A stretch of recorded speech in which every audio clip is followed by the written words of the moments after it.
Hi. So this is about the ongoing debate about whether the FNO trading should be made more difficult and less approachable, etc. etc. सबके अपने views हैं. Obviously I have a very strong view of my own.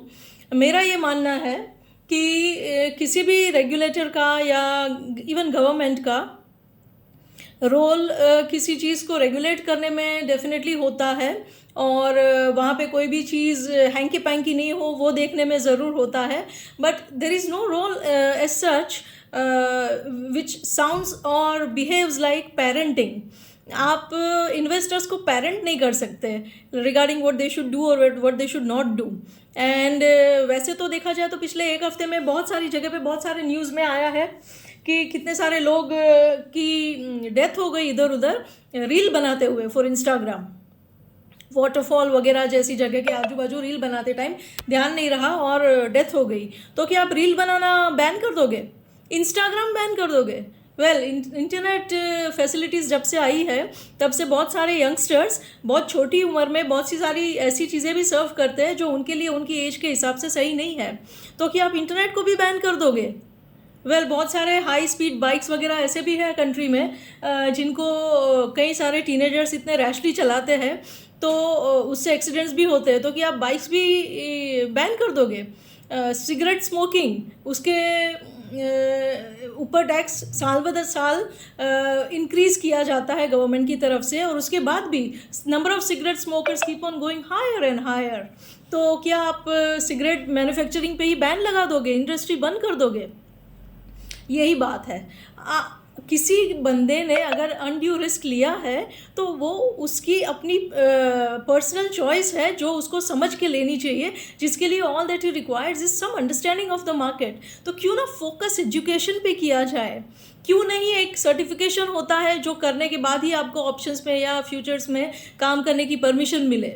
क्यों ऐसा नहीं है कि coaching वगैरह के लिए भी लाइसेंस हो? Anybody and everybody coming out and coaching people on stock market should also not be the case. I mean, there are international certifications like CMT, CFT, जिसको वैल्यू करना चाहिए और जिसकी ज़रूरत होनी चाहिए in order to become a teacher in this line, right? तो ये सब चीज़ों पे फोकस करना चाहिए, और चीज़ को डिफ़िकल्ट कर देने से, लोगों को रोकने से क्या होना है? I don't think it is going to bring out any positive outcome as such.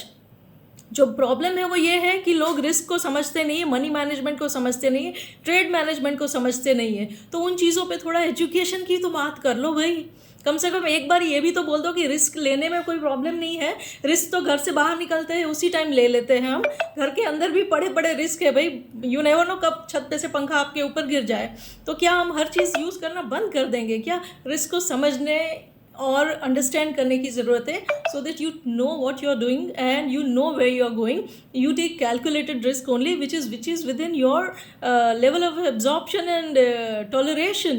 तो उसके लिए समझदारी की और एजुकेशन की ज़रूरत है, ना कि आउटराइटली किसी चीज़ को बैन कर दिया जाए या किसी चीज़ को और ही और डिफ़िकल्ट बनाया जाए. आप उन लोगों को भी तो परेशान कर रहे हो ना जो अंडरस्टैंड करके मेहनत करके इस लाइन में पूरा दिन अपना फुल टाइम ट्रेडिंग करके pre planning for the market, post planning for the market, post market के फंक्शंस वगैरह को डिलीजेंटली करते हैं, और इस खेल को गैम्बलिंग और कैसीनो की तरह नहीं बल्कि एक बिजनेस की तरह देखते हैं. आप उनके साथ भी तो इनजस्टिस कर रहे हो ना इस गेम में पार्टिसिपेट करना ज़्यादा ही ज़्यादा डिफ़िकल्ट करके. So why are you doing that? Your role is not that. And as far as larger economic problems are concern, हमारी इतनी बड़ी कंट्री है, इतनी सारी पॉपुलेशन है, अभी अभी तो लोगों ने शुरू किया है मार्केट में आना, और अभी से ही एंथुसियाज्म को किल करके क्या मिलेगा?